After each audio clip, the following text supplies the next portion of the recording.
Welcome to Hazard House. Come in. Come right in. I want you to see all the pretties I have for my little visitors. Hand toys for manual dexterity. Usually they don't result in any permanent statistics, except in the guns, of course. Isn't that a little beauty? Only household current, too. Just 110 volts, but it makes beautiful statistics. Now you must see the kitchen. You know how children love to play around a kitchen. When children get to the age that they want to help Mama cook, I don't think that they should be discouraged, now do you? Childhood is such a wonderful time, and I believe the little dears should have every opportunity to explore the world around them, don't you? Now, the play yard. Just wait until you see the play yard. I always have a bonfire ready for the little dears.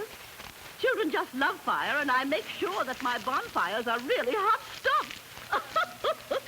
Oh, this will really burn you up. One of my very best statistic makers, burns and scalds. My, how they run the figures up. Now, this is the fall department. What goes up must come down, Oh, I can tell you it's a lovely sight to watch a 6-year-old take off from that roof thinking he's a spaceman. And water. How the little dears love water. So water they shall have at Hazard House. It isn't very deep. Well, I don't think. But then it doesn't have to be deep to make statistics vital. Bathinets for the very little ones, the pool for the waders, and just across the field, a lovely deep irrigation ditch for the older ones who think that they know how to swim. Isn't this a lovely place? Don't you think this is a paradise for children? You know, a lot of people say a growing child has to have his share of nicks and bruises, but I don't hold with that.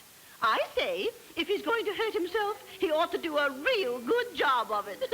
Oh, I'm so glad you dropped by. And please feel free to send the children over any time. I'm always home. As I say, I just love children. Don't you?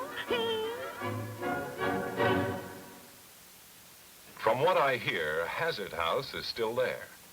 And little old Mrs. Hazard is still cheerfully turning children into statistics.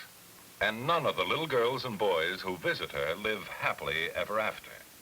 And some of them don't live at all. Now I'd like to introduce Dr. Harry F. Dietrich of the Beverly Hills Clinic and the Department of Pediatrics of the University of California Medical School at Los Angeles, and an authority on child accident problems. Dr. Dietrich.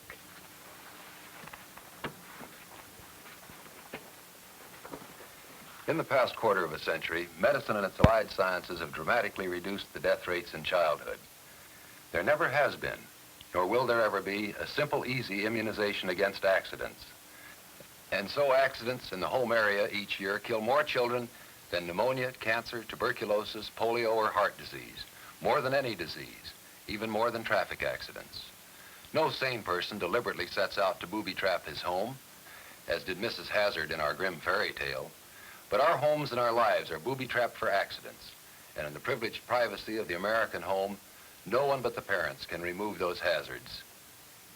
They can only be prevented by parents who constantly ask themselves, what can we do to prevent our child from being burned, drowned, crushed, or poisoned?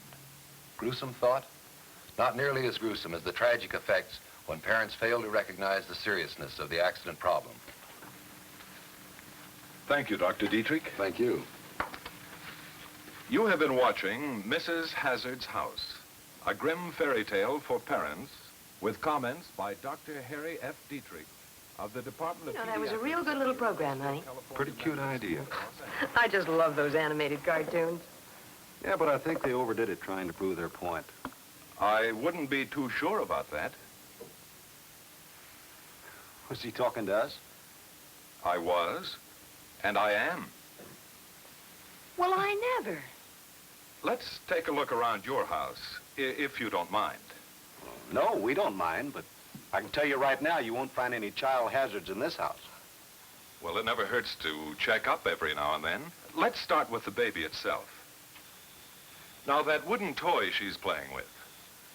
Absolutely safe. Guaranteed to be painted with non-poisonous paint. And the playpen, too, for that matter. Good. And what about the doll? Well, you can see for yourself. Not one single button or bead that she can possibly swallow and get choked on. Very good. And what about that fascinating toy she's reaching for now? What toy? That worn-out electric cord. Cindy! Cindy! Oh, honey, you scared Mama to death. Is she all right? Oh, she's all right. Really, Jim, I think you could have fixed that cord. Come on, sweetheart. Well, don't blame me. What's the idea of putting the playpen so close to the floor plug? Oh, fine. Now it's my fault. Now, wait a minute. Who? Now, just a minute. You're both right, and you're both wrong. The playpen should not have been so close to the floor plug, and the wire should have been fixed. Why, she could have been electrocuted. Quite possibly. Ordinary house current, under certain circumstances, can be fatal to grown-ups. Under any circumstances, it can kill a little child. However, for now, Cindy is safe if you move the playpen away from electrical connections. But what about later, when she's outgrown the playpen? Even if the electric cords are in perfect condition, a curious child with a hairpin or a piece of wire can get some pretty shocking results from an uncovered electrical outlet. And it's a foolhardy risk to take when there are kid-proof safety plugs on the market. Well, I'll get some tomorrow. Anything else? Well, let's see. Where do you keep your medicines? Well, in the medicine cabinet in the bathroom. Where else? Out of reach of the baby? Of course, out of the reach of the baby. Perhaps out of her reach now. But let me ask you to imagine what might happen in the case of Cindy's 7-year-old brother. An advanced age when every height is a challenge to his ability to climb, and every closed door is an invitation to his curiosity.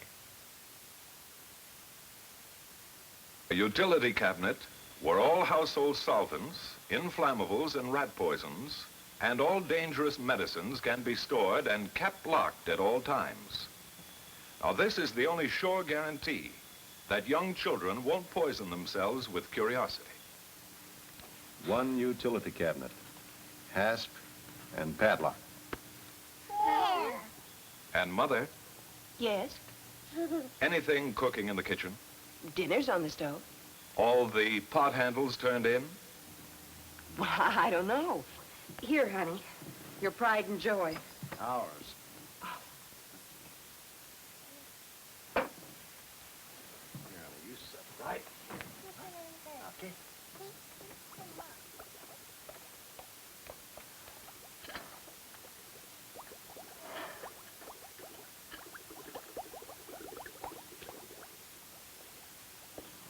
Well, you were right. The handles were turned out. And did you turn it in toward the stove?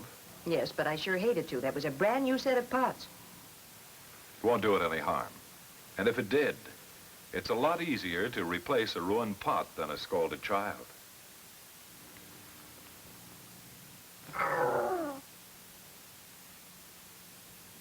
Cindy!